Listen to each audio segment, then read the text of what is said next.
Kruger national park में जंगली कुत्तों का एक झुंड एक इम्पाला को खा रहा है।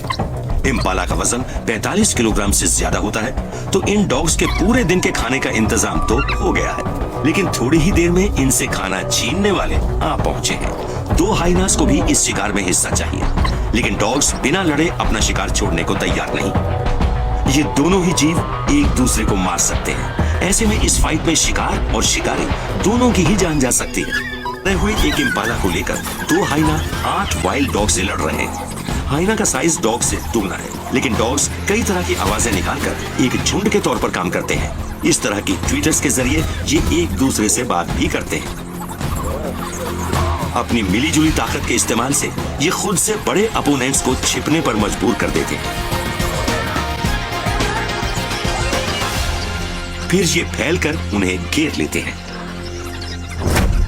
हाइनास अपने पिछले हिस्से को झुकाकर अपनी बॉडी के सबसे इंपॉर्टेंट अंग जेनिटेलिया को छिपा लेते हैं। ये एक डिफेंसिव पोस्चर है, लेकिन इनके पास एक ऐसा हथियार भी है जो हालात को बदल सकता है। वो है इनकी बाइट, जो हड्डी को भी कुचल सकती है। इस हाइना की जॉ मसल्स के 3 सेट्स हैं, जिनसे ताकत मिलती है इनके 34 छोटे और चौड़े दांतों को, और जो मुंह में काफी पीछे होते हैं ताकि कुचलने की ताकत ज्यादा से ज्यादा हो जाए। इनकी बाइट में 1500 किलोग्राम प्रति वर्ग सेंटीमीटर से ज्यादा का प्रेशर होता है, यानी किसी लेपर्ड या ब्राउन बेयर से भी ज्यादा। ये एक ही बाइट में वाइल्ड डॉग की खाल को फाड़े बिना उसकी जान ले सकते हैं, लेकिन इन डॉग्स की काटने की ताकत और झुंड की पावर भी जबरदस्त है। एक साथ हमला करते हुए ये हाइनास को एक जगह रुकने पर मजबूर कर देते हैं। शिकारी के तौर पर इनकी कामयाबी का राज है इनका ये कोऑपरेशन। हाइना अब इनके लिए कोई खतरा पेश नहीं करेंगे। ये तय होने के बाद ये फिर से अपने शिकार पर लौट आते हैं। एक हाइना हिम्मत हारने को तैयार नहीं, और पैक भी इसे जाने नहीं देगा।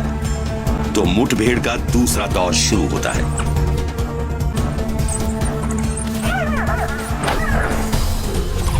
हाइनास की बाइट बहुत ताकतवर होती है, लेकिन वजन के हिसाब से वाइल्ड डॉग की बाइट इससे भी ज्यादा दमदार है।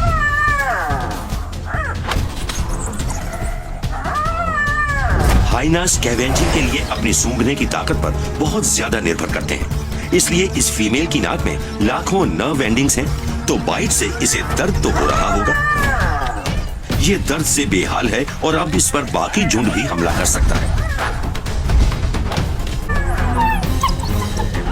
आखिरकार जब ये खुद को छुड़ाती है तो हमले की हालत में नहीं बचती और लंगड़ाती हुई यहां से चली जाती है। इससे आधे साइज वाले ये डॉग्स फिर से अपनी दावत पर लौट आते हैं।